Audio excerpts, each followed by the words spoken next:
Bruchim Abayim, welcome friends, Chevre, Shalom mi rachok u'mi karov. Thank you for coming to join us as we do this transcontinental Farbrengen to celebrate the release of this remarkable collaboration of Der Nister's Der Kadmon, the Primordium. We have our friends from Der Nister LA, as well as the Chevre all the way in Australia that are joining us, and we are so grateful to be here to celebrate this gewaltic, unbelievable, just remarkable birthing of the primordium that we're going to get into together. And as a prelude to set our kavana to be here together in this time-space continuum across all space and time, as the primordium is birthing itself into existence, let us begin by opening our heart minds to the infinitude of possibilities that come from the amazing sounds that we're going to be listening to that will pepper our discussion from the remarkable Bashevis singers. This is Hillel Zeitlin's piece that we wanted to open with called Dvekus. So please open your heart minds to this remarkable moment. We're grateful to be together, and we'll have a chance for interactive discussion at the end. We now ask you to open to the moment of Dvekus, of connecting together in this sacred moment. Thank you for being here as we enter into a little bit of Dvekus to begin. Welcome.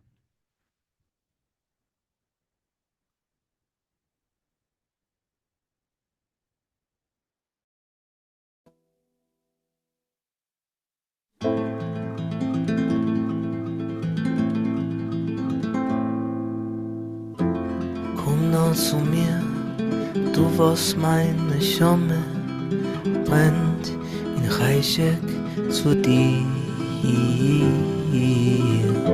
Komm nur einsamer zu mir dem Einsamen, denn allein bin ich wie deine Augen sehen. Komm nur zu mir, du hast mich übergelost, verjossen und verlassen in der Größe kalter Welt. Komm nur zu mir, Atem meiner, Ries meiner, Treist von meiner Schamme, Leben von aller Lebens.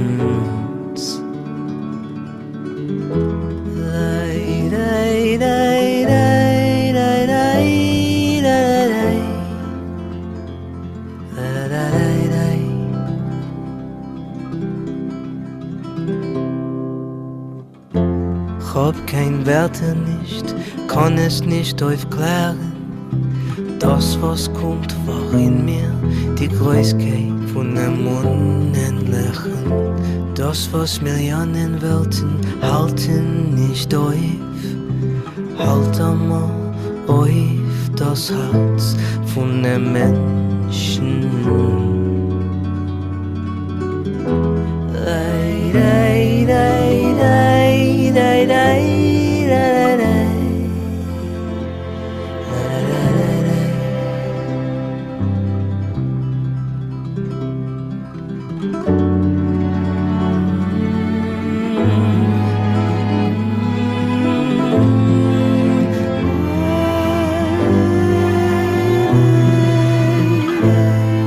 Du bist das Größe, kann man nicht. Du bist das Größe, kann man nicht. Du bist das Größe, kann man nicht. Du bist das Größe, kann man nicht. Allein genommen in mein Ohrenherz. Und ich kann ihm kein Namen nicht geben.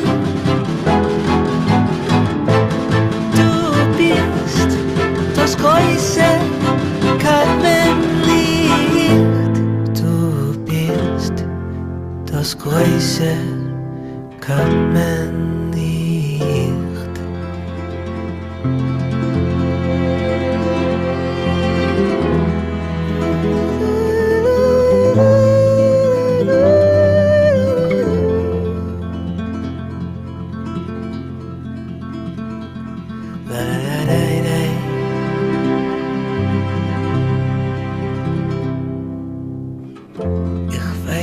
der, was sie bereits, was ist beschaffen geworden, nimmt mich rauf in sich.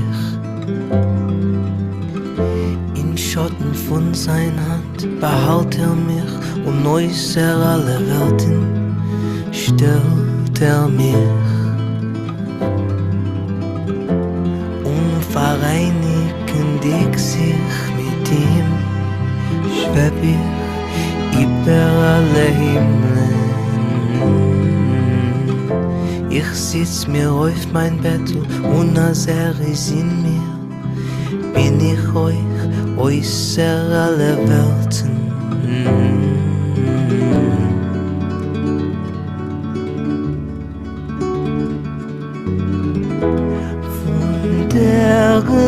Wundert mich sehr. Das Licht ist eins, hier dort.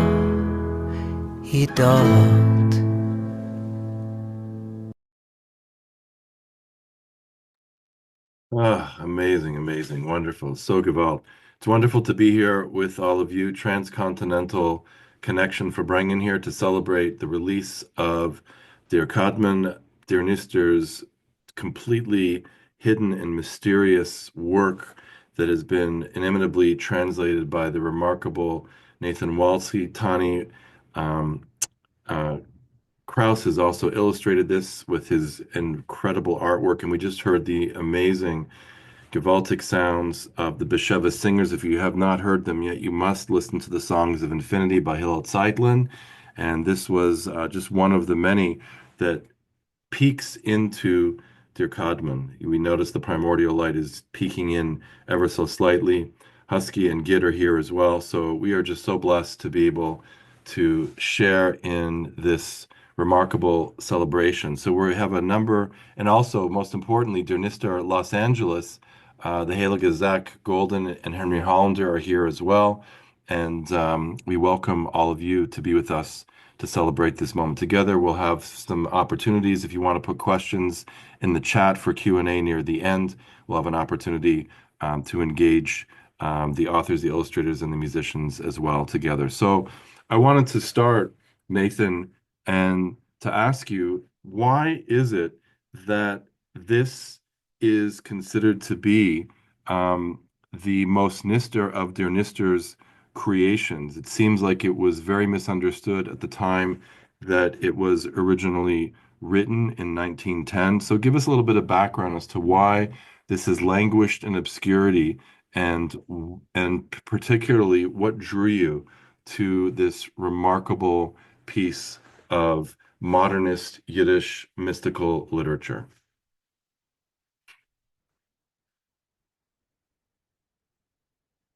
You're still in the place of Stilkeit, so we need to get some sense. Okay. Oh, very good. Very good. Hello, everybody. Lovely to be here with all of you and celebrating Yiddish and Kabbalah and, in difficult times. So really a great joy. I suppose I'd begin by saying what drew me is that for the last 4 or 5 years, having worked on the Zohar for a long time and having completed that project, I wanted to return a little bit to my Yiddish roots. I grew up speaking Yiddish, part of the Melbourne secular Yiddish community, and wanted to return to that, and didn't really expect or didn't know anything actually about the intersection or the connections between Kabbalah and Yiddish. And just on a bit of a lark, I typed in Kabbalah and Zohar. And actually, I can see Morris Feinstein here. And actually, one of the things I first encountered was Aaron Zeitlin through his glorious translation, which totally transformed my world, because like a good Jew, I got to the Father through the Son. So I discovered Aaron Zeitlin, and from Aaron Zeitlin to Hillel Zeitlin. But anyway, a long story short, the last 5 or so years has very much been dedicated to exploring the relationship between Yiddish and Kabbalah. And as Morris can speak to, it's a very underappreciated and understudied area. I often joke actually that I'm the number 2 scholar in the world of Yiddish and Kabbalah. Number 1 is there sitting in front, sitting on the screen there, Morris. But it's a field of 2. So a really underappreciated area. And so that's taken me through Old Yiddish and Zohar and Kabbalistic texts in Old Yiddish, obviously Aaron Seitlin, Hillel Seitlin, and then Nister. But Nister, it took me a while to get to him because he's incredibly difficult. Nister's Yiddish, as many of you will know, in my view, is perhaps the most difficult Yiddish I've ever worked with.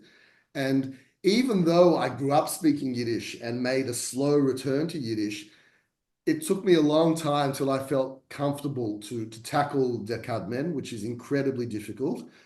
And I put it on hold for a long time and finally got to it.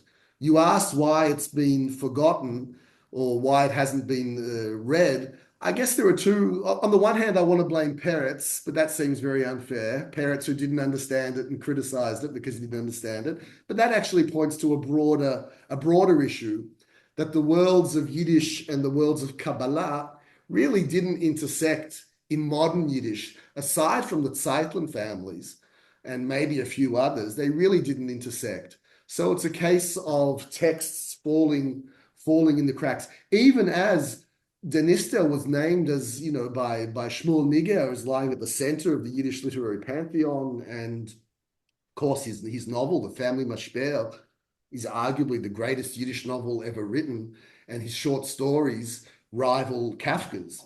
But Kadmen is its own unique treasure, and is even more difficult and more esoteric. The Yiddish is difficult. The sentences go on for one paragraph sometimes. The order of the syntactical forms are complicated. Not to mention that to understand it, unless you're an expert, I think, in the Kabbalah, you would miss so much of it, because the key to it is, if you didn't know the Idra Rabbah and the Idra Zutta, for example, from the Zohar, which are the most esoteric layers of the Zohar, if you didn't know those, you would miss so much of what he's doing. So there are good reasons why it's fallen between the cracks. And that's just, I guess I'm preaching to the converted here, but it's a call to all of us to learn Yiddish and read the classics and find all these hidden treasures. And your remarkable translation that Zach is going to dive deeper into later on requires us, as you said, to appreciate, first of all, your contributions to the Pritzker Zohar, and to go deeper into the medieval layers of where Der Nister is drawing from. But this is a very, very unique palette. I want to zoom out for a moment before we go dive deep into these mystical waters and ask a larger question that I want us to reflect on for a moment. A philosopher named Bernardo Kastrup, in his recent book called More Than Allegory, explores the relationship between religious myth, truth, and belief. And he sees them as all being intertwined. And there's something about religious myth that we're going to uncover as we go deeper into Dear Codman, and we'll talk about it together. The importance of religious myth, he says, is extraordinarily psychosocial phenomenon. It's not delusional. And so I guess the question I want to ask us, and specifically with the Melbourne Chevre, the LA Chevre, why is it that we need a religious myth like Der Kadmon in this moment right now? It seems like it's so profoundly relevant, written in 1910, and yet it couldn't speak to the moment, an age that is so disenchanted. Why do we need this religious myth now? Well, you're asking questions beyond my pay grade. I've given up commenting on contemporary world. I think we always need myth. That's number one. We are always, what does Nietzsche say? We're flying through space. We don't know which way is up and down and left and right, and we need anchoring stories which give us some kind of orientation. Myth speaks to our deepest truths, so we always need myth. I guess we would then ask, perhaps the older myths, the myths that we've grown up on, feel maybe less totalizing, or maybe they're not giving us what we need anymore. Maybe, and I'm really just guessing here, maybe what speaks to us with the Nister's myth is that it transcends secular religious divides in a very, very powerful way. I think that is a profound thing. It's a myth which doesn't require you to believe. I call it, I don't know if it's an American word, but I call it gobbledygook. You don't have to believe in gobbledygook to engage with the profundity of this myth. Perhaps that goes some way to answering the question. We're living in apocalyptische Zeiten, and it's a very difficult time, and we always need myths, and I guess we always need new myths. Yeah, I'd be interested to hear other people's thoughts, actually. So let's hold that and think about it more together. And maybe what we'll do now is let's take a little bit of a taste of this next piece that you put together. Do you want to tell us about how this came about in terms of the audio visual collaboration that led to this taste of the reading and the music and the visuals? This is pretty wild. It's pretty trippy. So give us some background before we dive into it, or maybe Yeah, so the background is that we've been getting together, the four of us, and Anita, I don't know if she's on screen. Yeah, Anita's there holding one of the twins. We've been getting together for the last 4 or 5 years, reading Yiddish, reading Hebrew, studying, creating all kinds of things. And Evie's there as well. And Evie's here, Evie in the corner from the Bashevis singers. And we're big dreamers, so we're always, wouldn't it be amazing to do this, to do that? And like all creatives, we have 1,000 ideas, and only 1 in 1,000 gets actualized. But just before the Melbourne launch of Primordium, Tunni said, "I've got it." He wanted to put together something visual. I gave the boys a challenge. I said, "Look, let's make some kind of song, some kind of spoken word, something out of the lyrics of Primordium. We'll take the central refrain, which, as I mentioned, is based on the Idra Rabbah and Idra Zutta, and see what you can do." And we very much just create for one another, and our guiding principle is create the art that you would like to see in the world. And they came up with something. They send it to me via phone. I listen. I tell them, "Whoa, they've just blown my mind." Then Tunni made the art, and this is it. This is an attempt to, I don't know. This is really a combined effort. It's how the boys heard it. It's how Tunni saw it, and it's how Nister wrote it. So let's give a taste, and then we're going to actually dive into looking at some of the remarkable art as well. So let's open up our heart minds to see what's going on here and let the Primordium be birthed once again. So you want to share that with us? I must find it one moment. Yes. Second.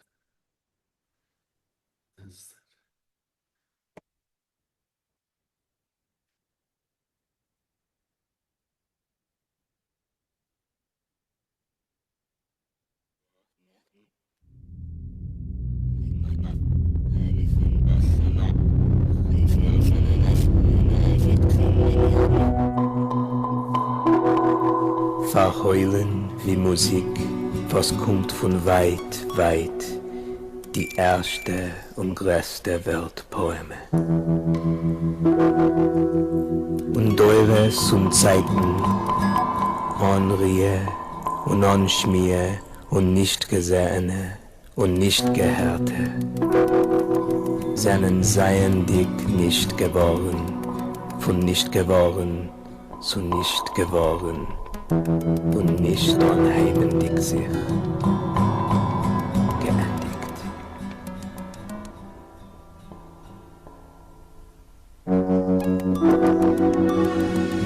Und eure Sonsol und Koyach an Moss, an sich allein und an Schatten, nicht sich allein, nicht gar nicht wissendig, seien in sich allein und in eigener Unwissenheit versunken. Verheulen wie Musik, was kommt von weit, weit, die erste und größte Weltpoeme. Und große Welten anlaschen und große Zeiten anmeißen, von keinem nicht bemerkte, von keinem nicht gesehene, seinen soll sich, ohne Schatten Fülle, vergangen. Und kein Tag ist gewesen, keine Nacht ist geworden, kein Sohn ist nicht aufgegangen, und kein Sohn ist nicht vergangen. Und seinen teure son Geschichte und Welten an Säure, ohne Jeurisch und ohne Secher nicht gelebt, also abgelebt, gezahlt, eingegangen und verloren gegangen. Und eure son Schier und Seiten an Eirech sind von nicht gekommen, mit nicht zu nicht vergangen.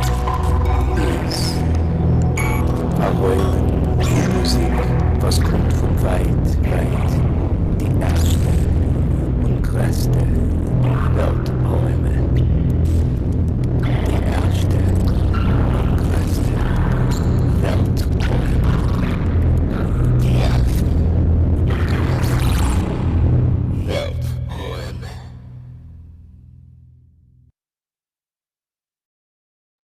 That's wild. Totally wild. So what's going on there? Tell us just a little bit about that piece, and then we're going to turn to Elyssa Wortzman, who is our artist in residence and designer at Panui, and she will share in a conversation with Tunni as well as with Husky and Gid. But just give us a brief on one foot. Where did that come from?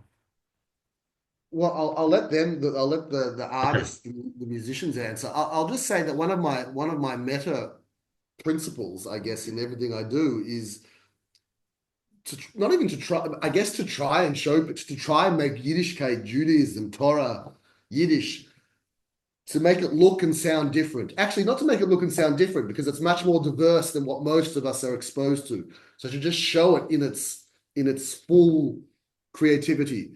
So that's where it came from my perspective, wanting to really play out the Idra roots of all of this. But I'll let the musicians talk about how they created it, and then Tunni give you his visual take.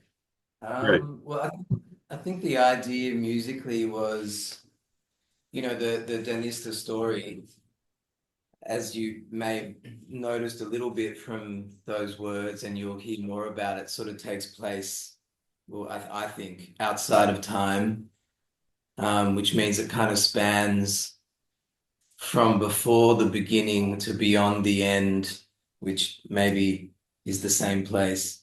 So I guess the vibe was kind of to capture for it to sound at the same time historical and futuristic. So Yiddish for the historical, and what you heard, the rest for the sort of sci-fi psychedelic. That was the vibe we were going for, I think. Yeah, and I think also talking about extending beyond the bounds of time. Often when we go into our studio together, that's exactly what happens. Time just sort of evaporates, and it could be anything from 2 minutes to 2 hours.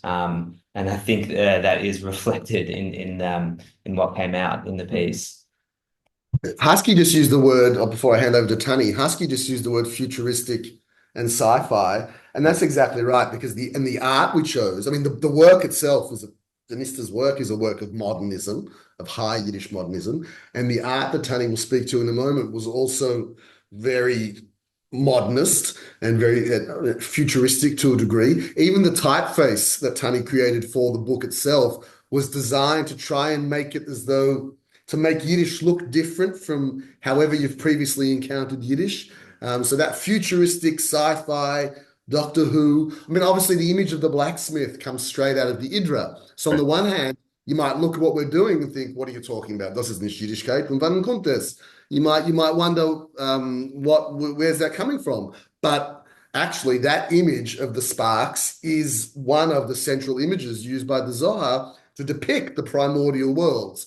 So we went with that, but I'll let Tunni speak to his unique genius. And maybe what we can do is, as we introduce Tunni in conversation with Elyssa now, you can also show us some of these pieces of the book that are so spectacular, both the specific typeface, and maybe you can speak to some of the artwork as well, as Alyssa's engaging you now in this part of the conversation, because people really need to see it in their own hands.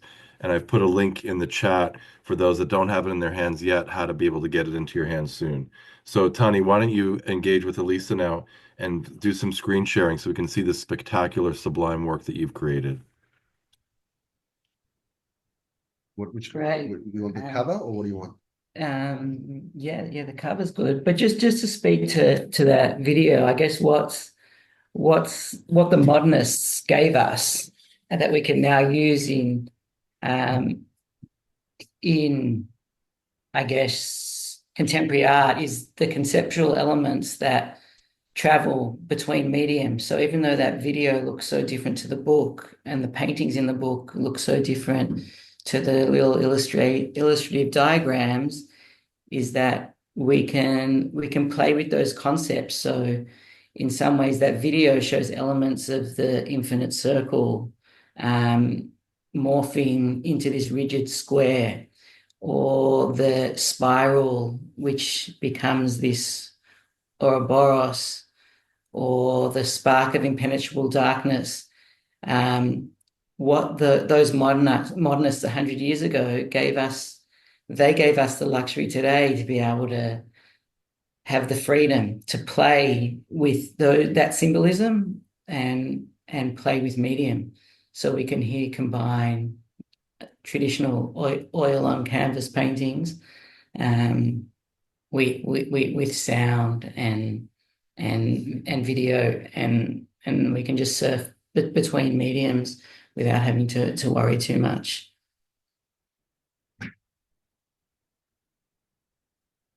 So I one of the things that someone just mentioned, I'm sorry, I don't remember which of you said, but you talked about how when you creating art, when you go into the studio or when you go in the sound studio, that it's like time stops, you're outside of time. And I thought that was actually a really interesting statement. I personally experienced that as an artist as well. And I always feel that process of creation is actually a place where we actually meet God, where we meet the divine. But I just, before we get into the actual artwork, I'm interested, Nathan and Tunni, what you think about that idea and the concept of that God is a process that we come to know when we're in the process of creation ourselves, in light of the Primordium, who, like, and correct me if I'm wrong, but if I understand correctly, in the story is in time and also out of time. Like, there are moments where the character seems to experience time as being slow or painful or whatever, and then there are moments where there is no time. Well, with regard to the former about creativity and the divine, what I would say is that is the pshat of the Zohar. That is what the Zohar is about. The Zohar obviously isn't doing figurative mimetic art or music, it's doing words, but that the Zohar of the Zohar, the radiance of the radiance, is the creative act, is feeling the infinite flow, which entering into finitude. So that's something that's very close to my heart. I think, these guys, they didn't really know Zohar before. So during COVID, we only met during COVID. And the way we met was Husky, who is Husky there. I was at a party. Anita invited me to her house to a party. We had done a little work on a little fun kids book on Aaron Slaitland's poem. And Husky cornered me and he said, "Teach me about the Zohar." I was like, "Okay, if you want, mate." And so we started learning Zohar, and I think Teach me Zohar on one foot at a party, right? It's a great party. Well, it's like that funny line of Britney Spears. Madonna gave me the Zohar last night. I read it, and it's great. Which is hysterical. No, but we then started studying Zohar for the next 2 years. Once a week we were online studying Zohar, and we're still going. We still, I do a weekly Zohar shiur. We still do. The point being that I think they saw in the Zohar the language of creativity as well. When Rashbi is dying in the Idra Zutta, he says, "Mouth, mouth, you haven't ceased." He invokes his mouth as the source of creativity. So for me, the idea that creativity and God go together is the pshat of existence, whether it be poetry, Beethoven, art, music, smach nicht dois. Yes, so that was what you have. Yeah. I think I think, but into the specifics of this particular book, and how Denise is doing it here, is actually what's interesting is through learning the text together with Nathan, we almost could distill each chapter into one step of a creative process. So the 10 chapters each have 10 paintings, and yes, they could be the 10 numbers from Sefer Yetzirah, they could be the 10 Sfirot, but they could just as easily be 10 steps of a creative process, and that's the creative process of a musician composing a piece, or a poet, or any creative process. And each chapter takes us through one step closer to self-expression. And the Kafkaesque journey is that we go on here with the Primordium mirrors the creative process. So it's hard to know if Nister was speaking about his own creative process, or the universal creative process, or creating a new myth, or rereading Sefer Yetzirah, and maybe all those things were happening at once. So sorry to interrupt you. I want you to actually take us to the first painting, the Aleph. The first painting or the last painting? This one. Yeah. So, I want to get a little bit into your creative process, and also what this actually means. So can you tell us just briefly, can you tell us first, what is your creative process when you're creating something like this? And then I want to ask you more specifically about the actual image itself. Well, the creative process here is so different because I've never been asked to, I guess, depict the undepictable, and to paint a portrait of the face of God is probably the most impossible of all tasks. And in that first chapter, where we're given no space and no time, and we're also what we're given we don't even understand. We're given the Even Ashtia.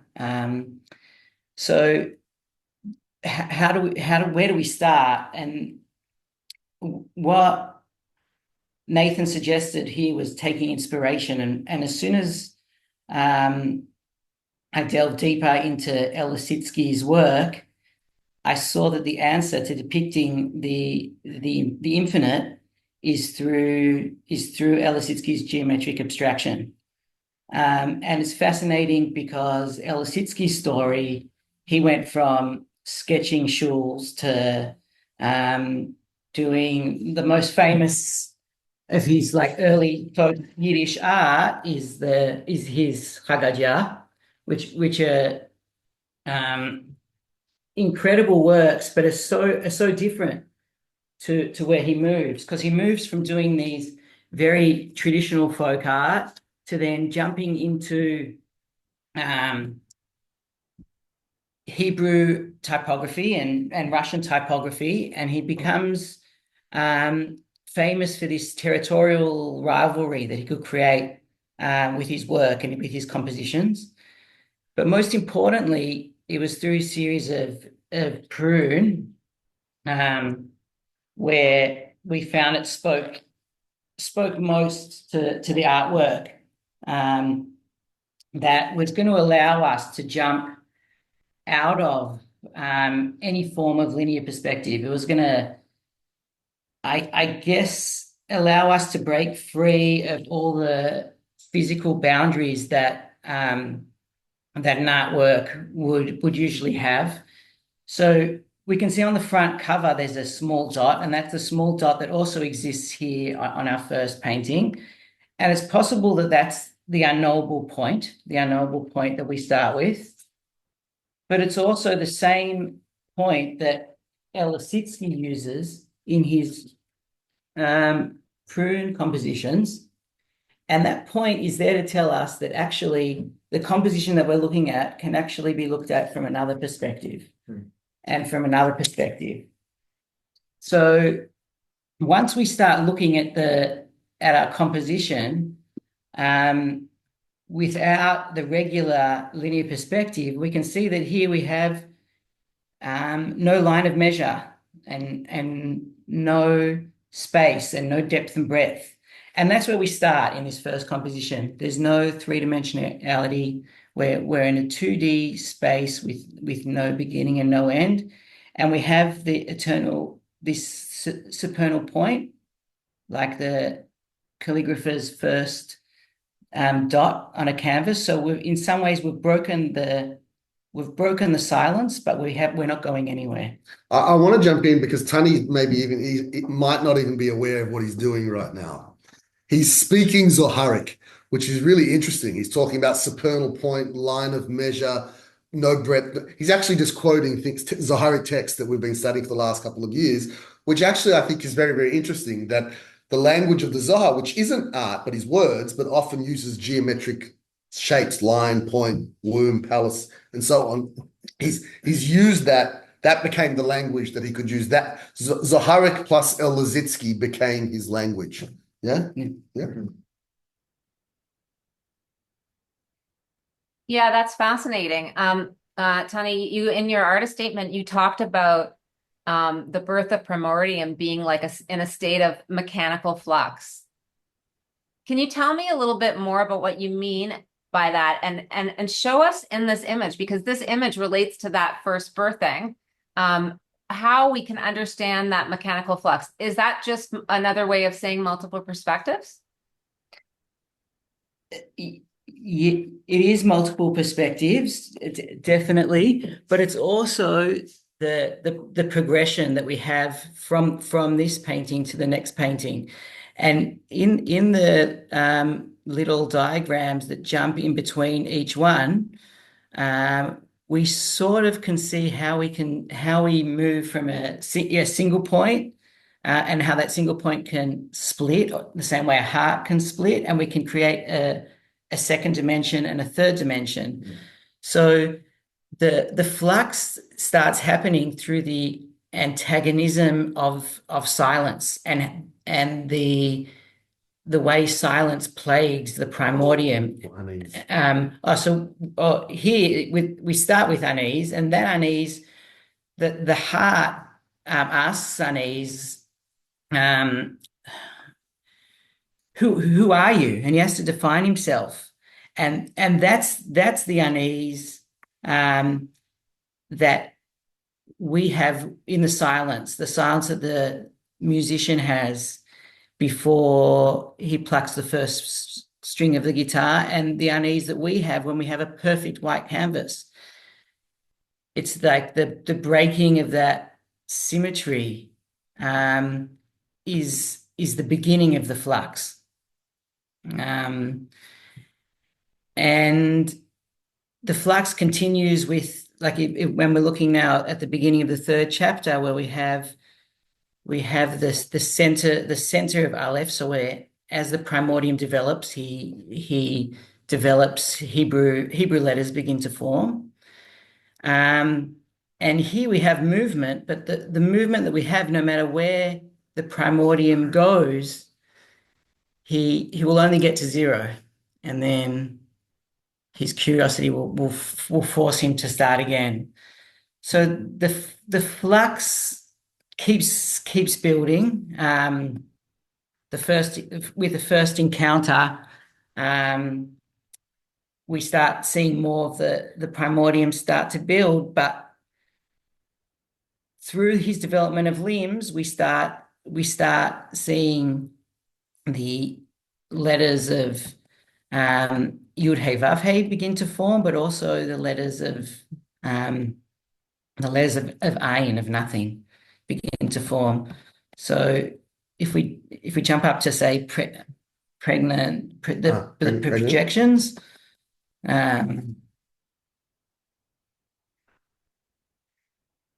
Yeah, I would say that that pregnant projections, that this painting is probably when there's the most flux is happening. And if we look at it as if once they meet, then chaos can start. Then we start having light and color. And this is really the beginning of the creative process starting to happen.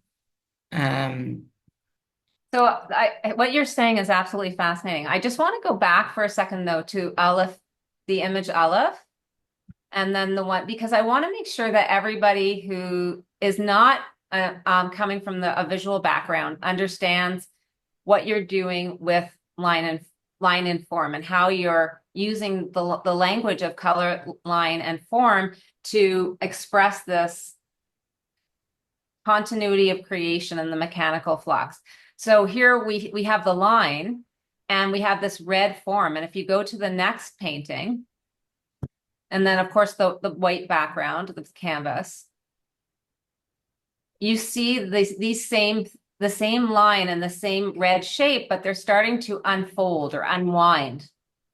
And that might not be visually obvious to everybody who's not thinking like an artist or thinking in this way, but you're carrying through the forms and they're building upon each other. And I called your little diagrams in between the chapters, I like to refer them to them as glyphs, because they reminded me of like hieroglyphs.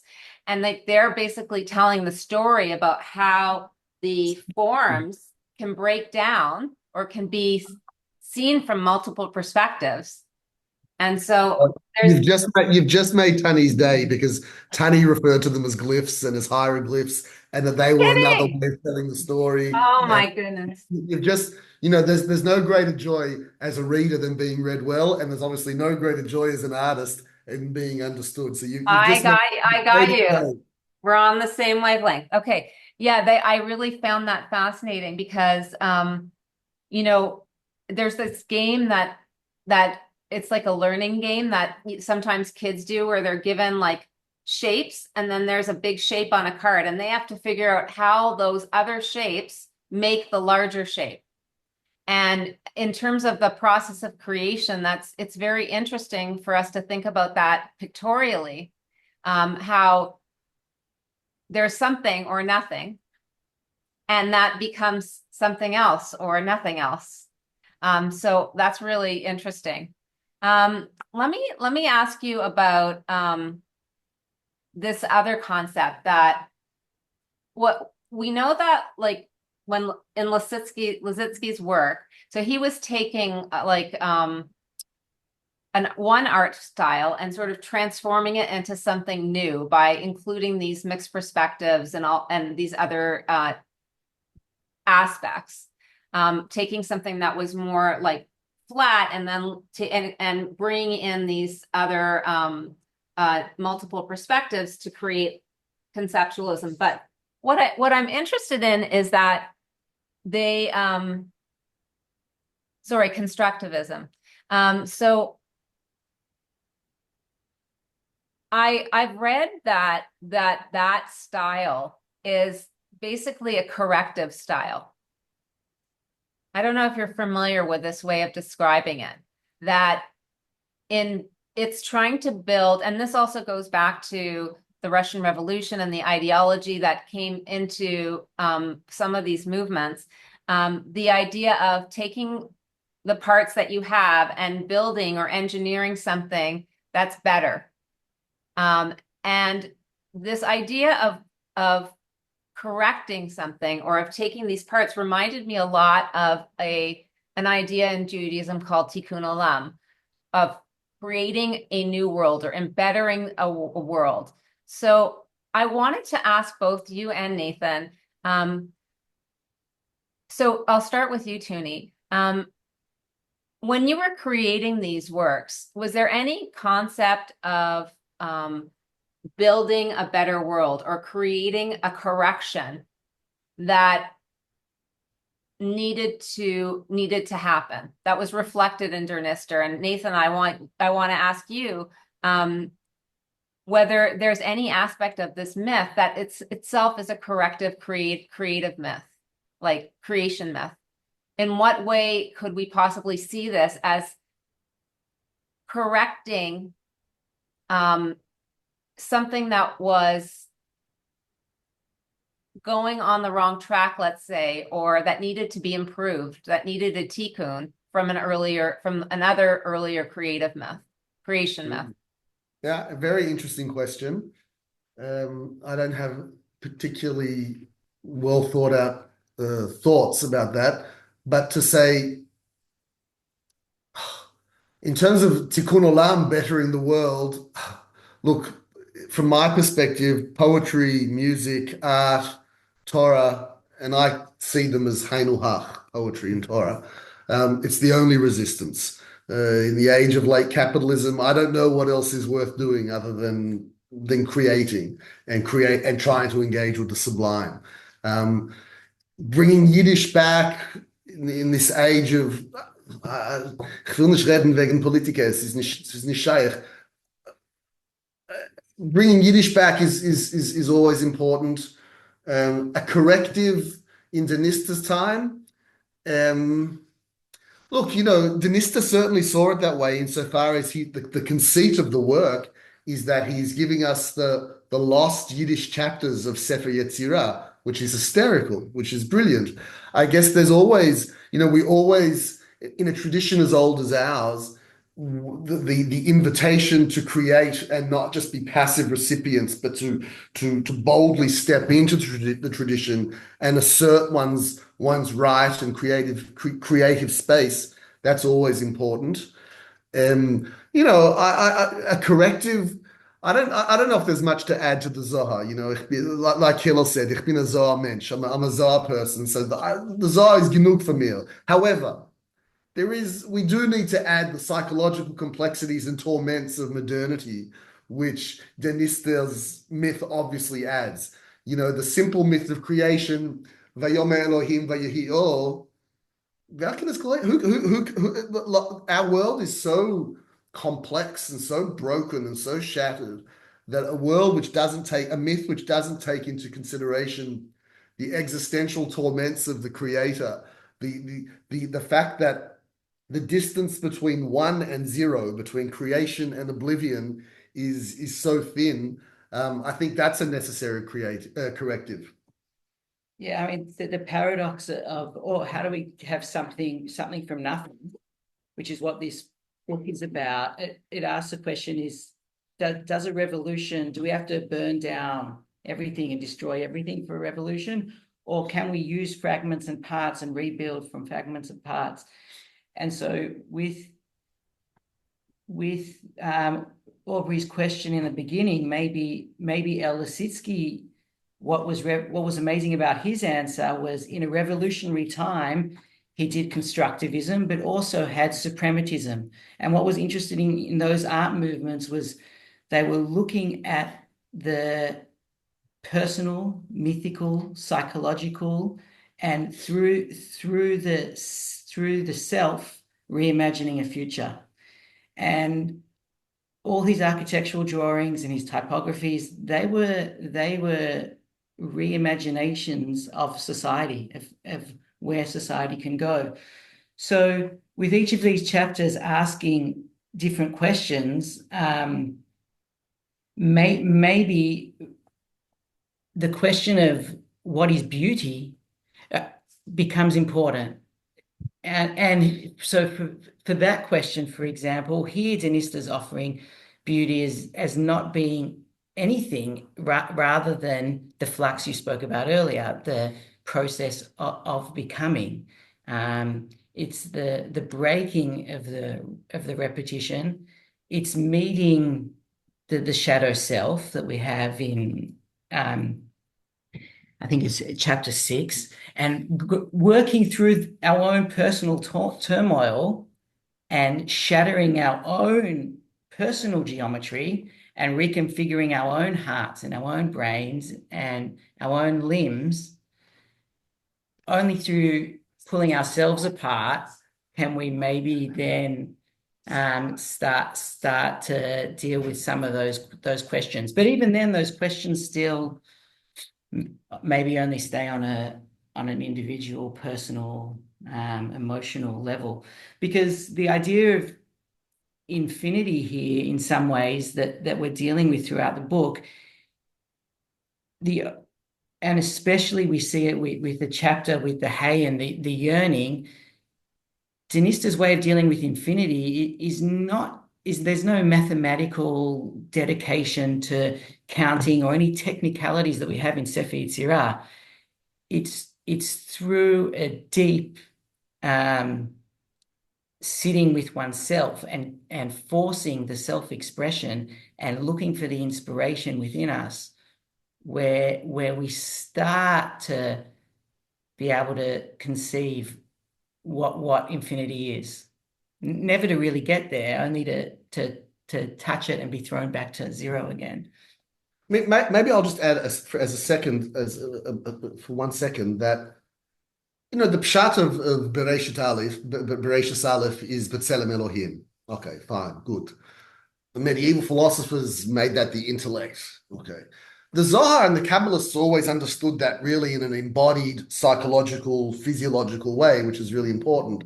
But I think for most Jews, that idea of connecting with Imago Dei, the divine image, through creativity, has been lost.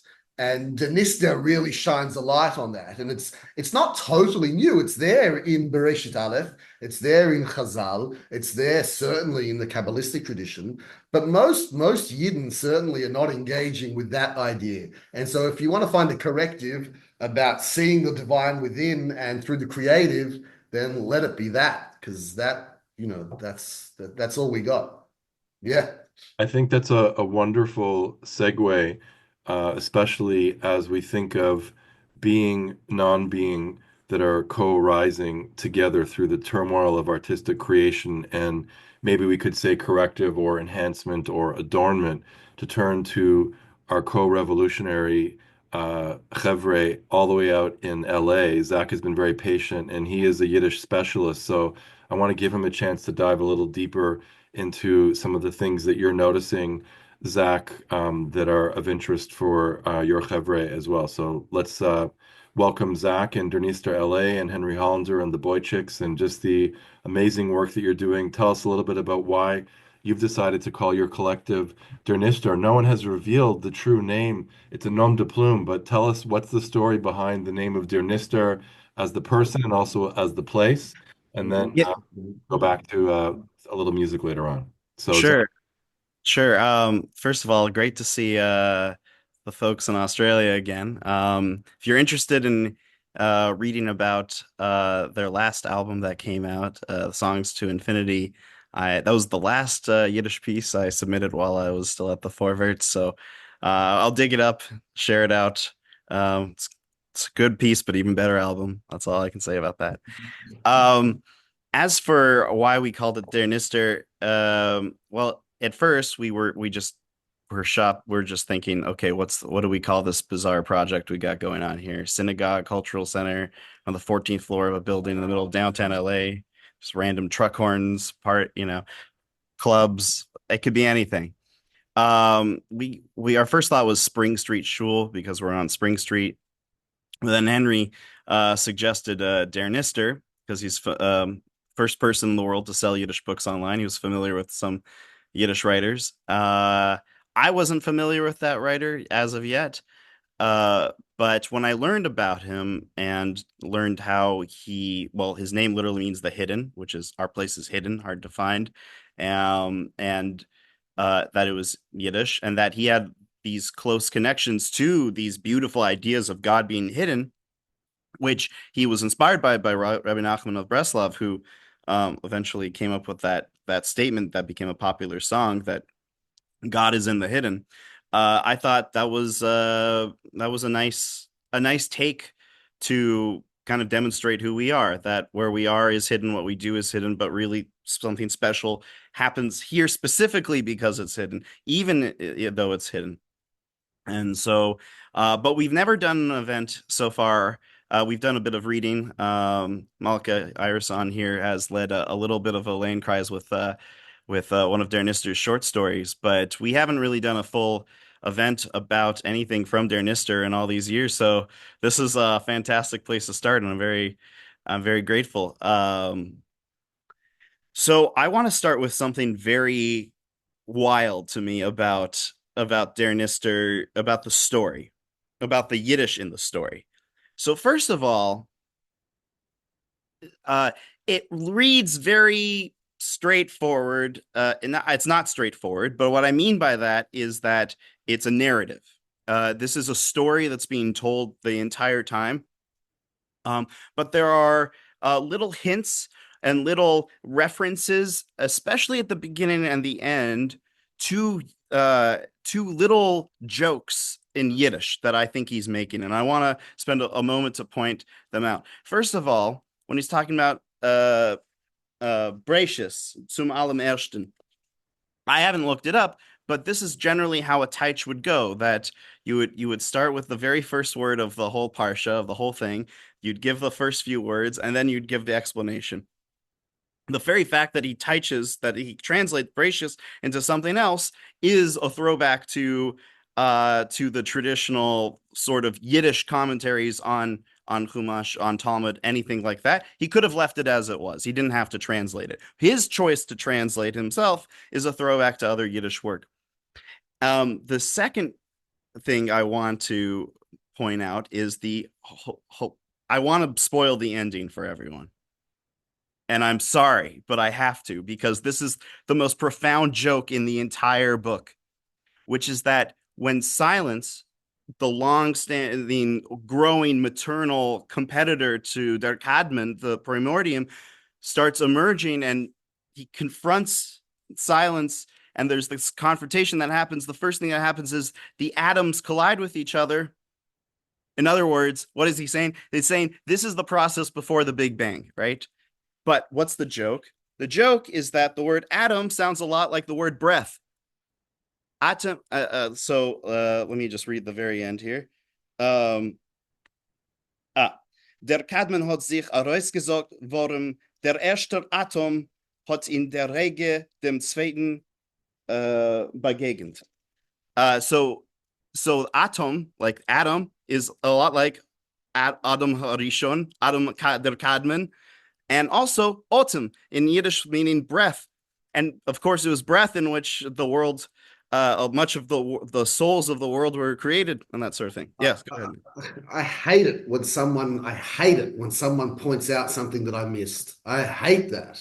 But you're 100% right. And earlier on, he even has Otem Ein, Otem Ois, Otem Ein, Otem Ois. And I missed it.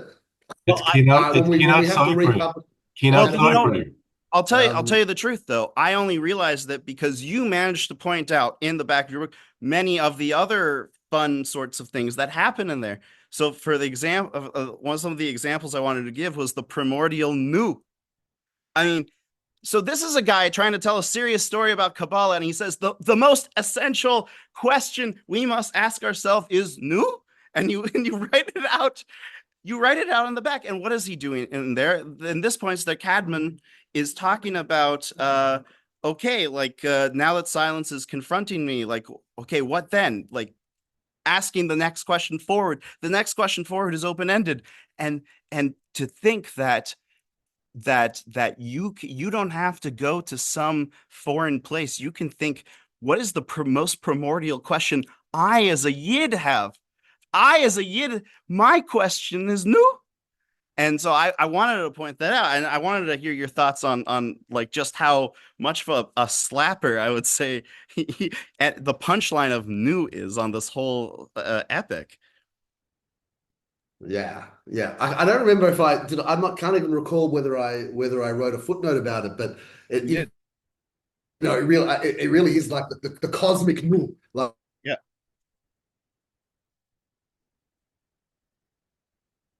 Uh-oh.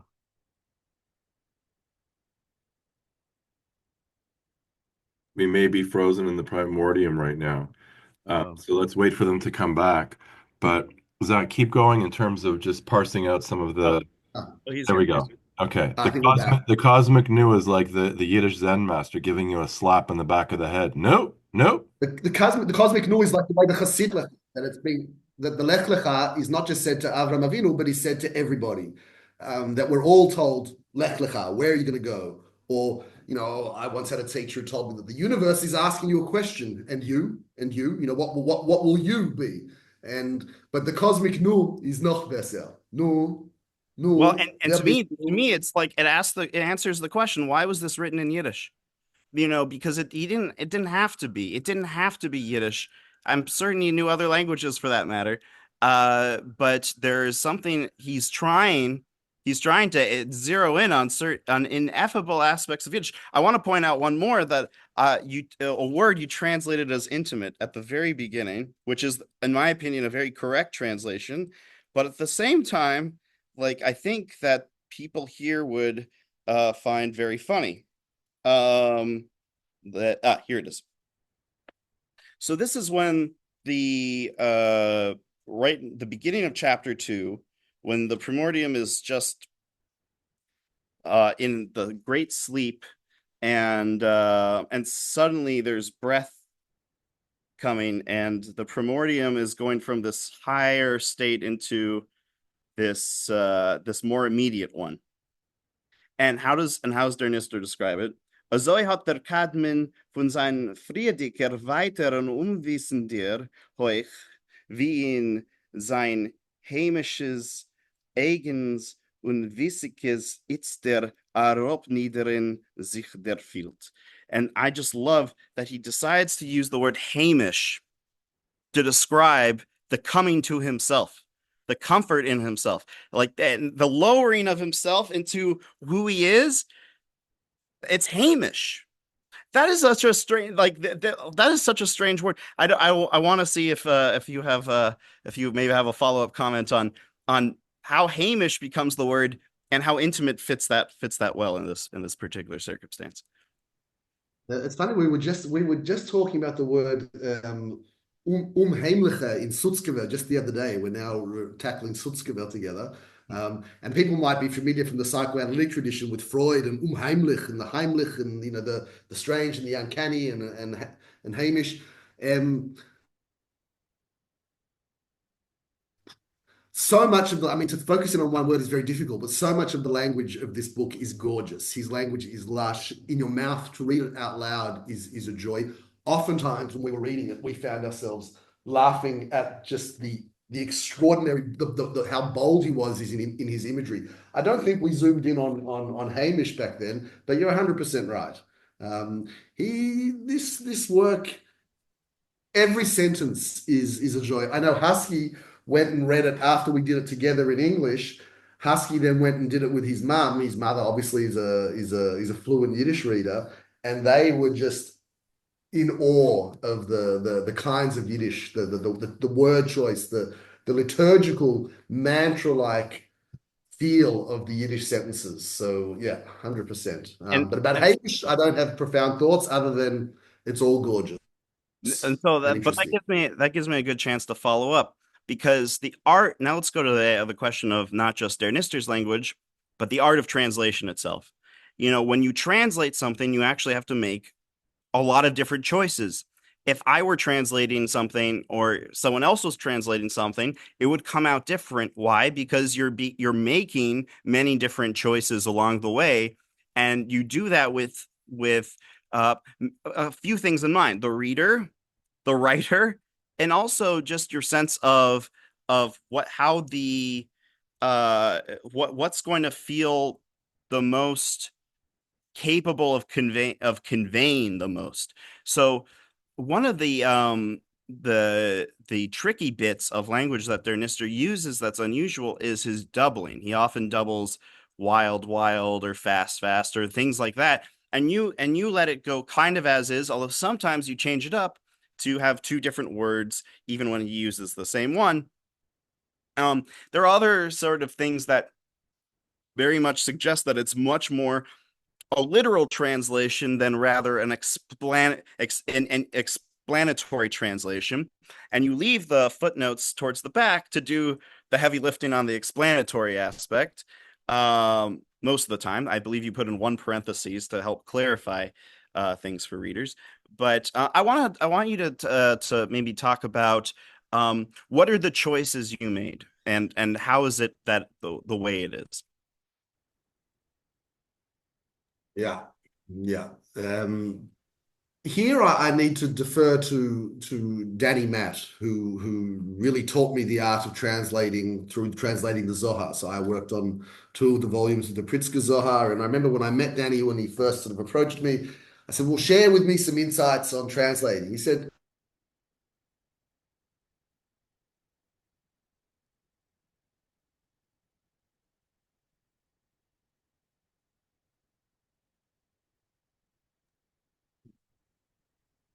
The time-space continuum from OZ is a little bit delayed, but this is going to be a gem to remember. It's a really great question about the art of translation that you're asking, Zach. So we'll wait for Nathan to come back and share with us. But David Roski's my teacher used to say that every translation is an act of betrayal.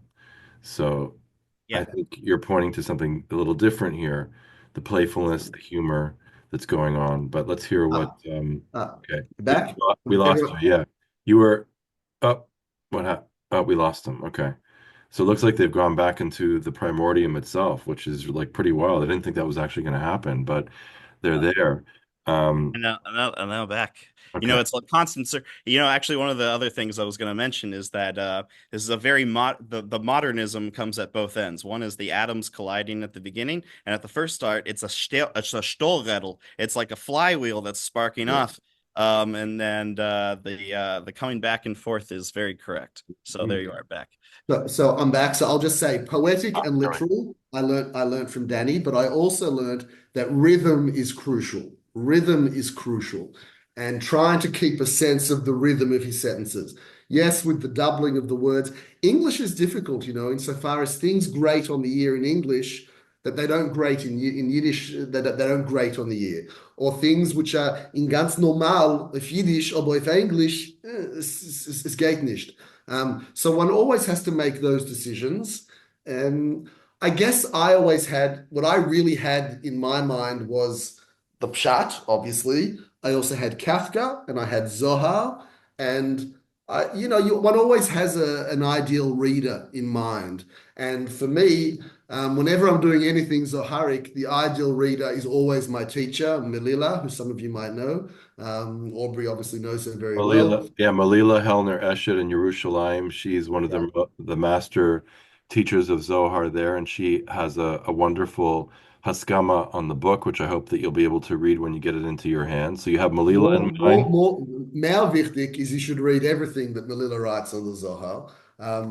And so, one always has an ideal reader in mind, but literal, poetic, rhythm, Kafka, Zohar, that's sort of in the mix. Translating is sehr schwer. You can't please everybody. I guess you have to take the text inside yourself deeply and then let it run through you and then give it back without trying to change too much. Yeah, I mean, because the choice, the way I read it, if I can give my opinion, is that the choice you make by sticking more closely to the literal meanings of what he's saying, are meant to emphasize the mystic kind of nuttiness that he puts you through with the language, even more than the words themselves. So, for example, like ending sentences with a fila, like, is like very okay. What are we doing here? This is, we're trying. A lot of jagged edges on purpose. But I want to, maybe we don't have all that much time. I don't want to keep it over questions, but I want to read one translation that you did that struck me so much because it not only is faithful to the text, but it is as evocative as you can get. Like the struggle with translation in this case, and this is the Spitz Everest. I mean, this is Spitz Everest trying to get across the magnitude of what he's going for when he's struggling in not struggling, he's creating like the most dense, opaque means to describe his profundity while still keeping a story going. I mean, that's it. But I want to look at page 85 and 86 as an example of something that I found was remarkable. And I want to read this in Yiddish. And if Nathan, if you'd be so kind to read your translation after I read the Yiddish. It's the second paragraph of 85, therefore 86. Und auf beide Brägen von dem ewigen Abgrund seinen dämmert Welten, Bochrem gestanden und Zeiten Betulis auf der Zweite, gestanden, geguckt, ein zum Zweiten gegart, ein zum Zweiten geglust und einer zum anderen nicht kommen gekonnt. Und sie haben eins gegen anderen steif die Hand, Guffen und Hälser ausgestreckt und mit wilden Augen der sticken Atem und aufgeöffnete Meiler hat Guff zu Guff geglust. Herz noch Herz gechallischt und eins zum Zweiten mit Leib und Leben krampfig sich gezeugen. And, so if you're willing to read that. Yeah, I'll get Husky to read it because he does all my vocals. Okay, great. But I'll just Tunni and I had a little bit of a laugh that you chose that paragraph because that's one of our favorites by far and one of the wildest images and just insane what he's just said. Part of the reason I picked it is I was just in Mexico and I saw the Tijuana border, San Diego border, and it was just like such a stark image to see and then a stark image to read that maybe as Husky is reading it, you can share the image that goes with it because it's pretty wild. Share it. All right, so Husky, give us the vocals.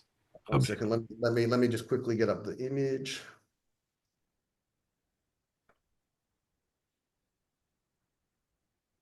Hang on, and I will share a moment.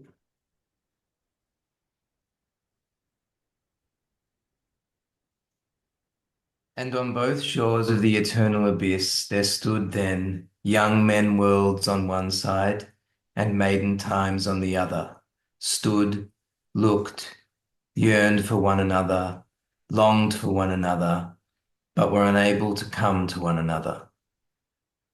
And they stretched their hands, bodies, and necks out, taut towards one another, and with wild eyes, suffocated breath, and mouths agape, body yearned for body, heart pined for heart, and with all their might, they convulsively gravitated to one another.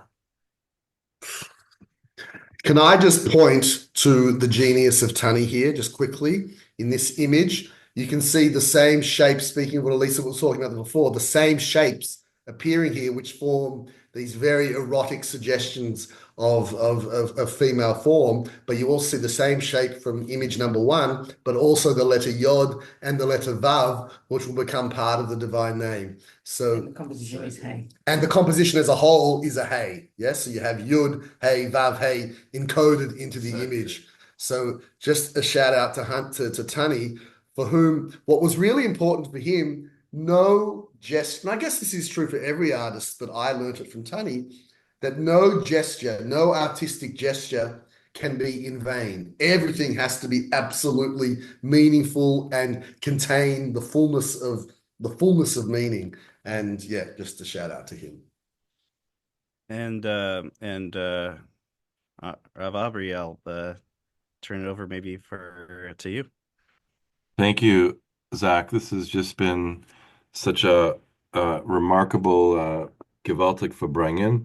It's Meshuggah's Gedank, and I love the way that you translated that as the madness thought as well as the nano idea. I mean, the amount of creativity that is overflowing and bursting in this collaboration is beyond anything that I have really ever experienced. And this is the reason why when Elyssa and I had the good fortune of being able to, through Hashgacha Prasis, to be able to encounter Nathan and then to meet Tani and then by extension Husky and Gid, I just feel this is really like, this is mamash a moment of something that's beshert. I can't really explain how all this came to be, but it was meant to be.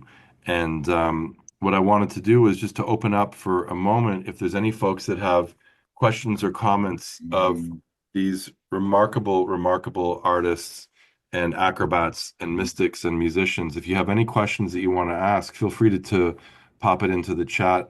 We're going to conclude together with another piece that comes from the Bashevis singers, remarkable rendition of the music of Hillel Zeitlin. We'll close with My Soul Once Burst into Song.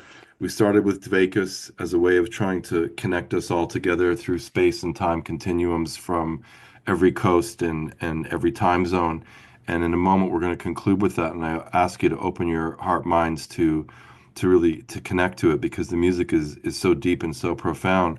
But I wanted to just turn as we're watching the chat for any questions that you have, either of Zach or of the Chevre, I would call it the Der Nister East Coast or the OZ Coast or the Ohio Coast, whichever facet you want to ask a question to. But I wanted to ask the musicians a question because I've been so moved by your renditions, and I see there to be a seamless line that is connecting Der Nister and Hillel Zeitlin. We're going to close with My Soul Once Burst into Song in a moment.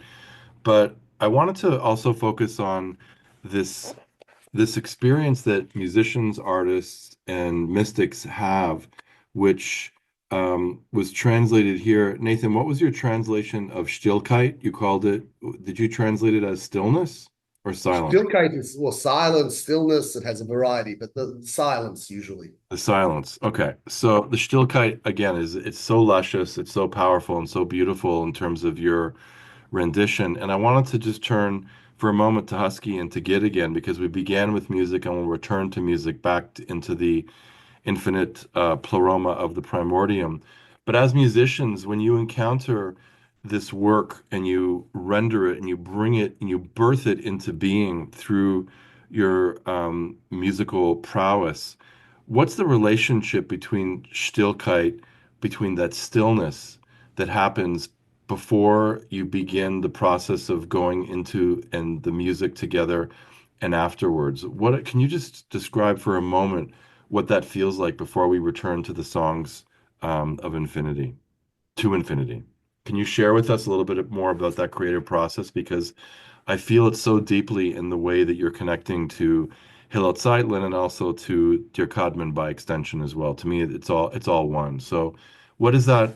What is that like as musicians bringing the sound from the place of Stillkeit back into the place of Stillkeit? Can you share with us for a moment? Well, there's a couple of things I could say, I guess. The first thing is, that place of creation, the place one has to go to. It's difficult to describe, and the process of getting there is very difficult to describe. And I think if you could describe it, it's like Leonard Cohen. I've heard of Leonard Cohen has said, if he knew how to get to that place, he'd go there more often. So it's very difficult to describe. I will say that with all of these Yiddish songs that we've written, all the work we've done together, it's quite a different experience to all the other creative work I've done, to all the other songwriting I've done. It tends to come very quickly and naturally. The other songwriting that you do is in what language, by the way? In English. Okay. In English. So we have an English band together as well. So what is unique about the feeling, the ta'am of doing this in Yiddish? Tell us a little bit more about that, what that feels like. Yeah, so like I said, one of the unique things is that when I sit down with a poem, so we've done a lot of work lately. We've done Hillel Zeitlin, and we've got an album called Soul Joy, which is some other Yiddish poetry from 300 years ago. We've done Aaron Zeitlin, Kaddish poems, Holocaust poems, and with all of that work, I've also put two of my father's Yiddish poems to music. And with all of that work, my experience is that the music comes very quickly, very naturally. There's no effort, and it feels almost as if it's not coming from me. It's coming from somewhere else. And I've heard other songwriters describe that experience, but that's never been my experience until working with Yiddish. So there's something about the Yiddish that's a very, as Zach was saying, it's a very Hamish and intimate kind of a sha'ashua. There's something that connects you deeply and it just flows through you. That's right. That's the experience I have. Yeah. Yeah, I think there is something very, very specific and very singular about the experience of creating in Yiddish. I differ in that to me, it doesn't come, for the most part, it doesn't come quickly. I usually feel with these projects, actually, I've always felt with these projects that the early stages are like standing at the bottom of a endless mountain. And even taking that first step for some time feels close to impossible. Like the Primordium's experience. Right, exactly. But I will also say that there often is a kind of flow state that I find myself in once I start taking those first steps. But those first steps are always there is a lot of toiling and a lot of stress and I will say a lot of fear as well because the mountains just feel so big in those early phases.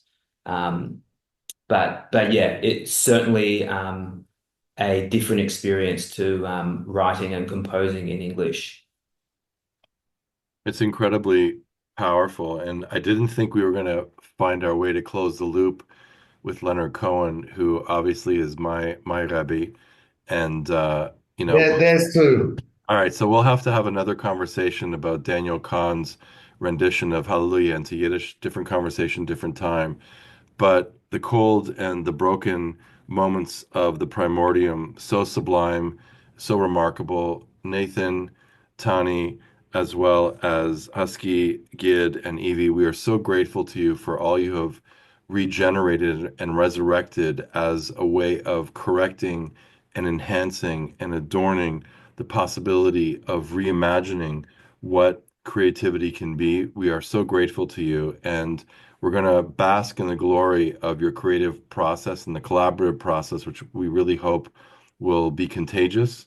In these songs to infinity, my soul once burst out into song, our conclusion. And as we go into that conclusion, there is a discount code in the chat for those that are here that have not yet been able to experience the feeling of this remarkable collaborative, revolutionary art book that can be in your hands for this week at a discount. So please make sure to take advantage of that. The discount code is all caps BAS through Eventbrite for this week only. And we are just so grateful to you, to our Ozi Chevre, to our Donista Chevre in LA. May this be the beginning of new beginnings to bring redemption soon. Let's bask in the glory of these moments where our souls burst into song. Thank you all for coming, and open our hearts and minds now to this glorious rendition. Thank you.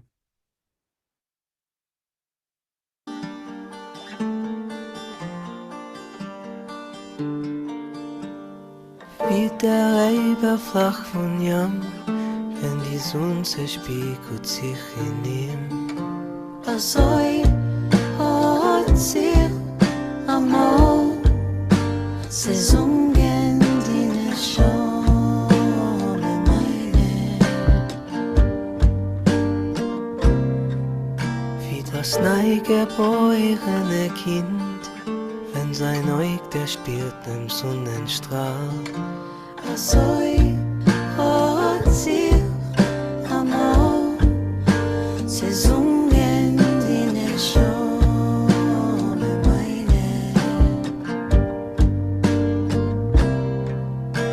Wie Davids Fiedel, wenn der Zorn Wind rührt ihm an in halber Nacht.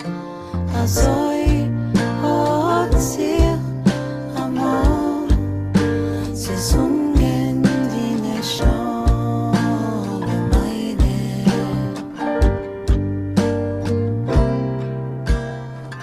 die durstige Erd, wenn Himmel drin sie an. Azoi hat sich amor, Saison die nicht schon meine. Azoi hat sich amor, Saison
I want to thank all of you for sharing in this remarkable, mysterious Der Nister, the Hastara Batocha Astara that Reb Nachman talks about, that Der Nister takes forward, and that Nathan and that Tunni and that Husky and Gid and Evie have brought to us. We are so blessed to be able to be part of this creative revolution of creative correction, enhancement, and adornment. May it be mamash a bracha for all of us, and I hope that we will have the opportunity, and thanks to Elyssa for engaging Tunni in this deep dive into this sublime artistry that is weaving through all of creation. We are blessed, and we are loved by an unending love.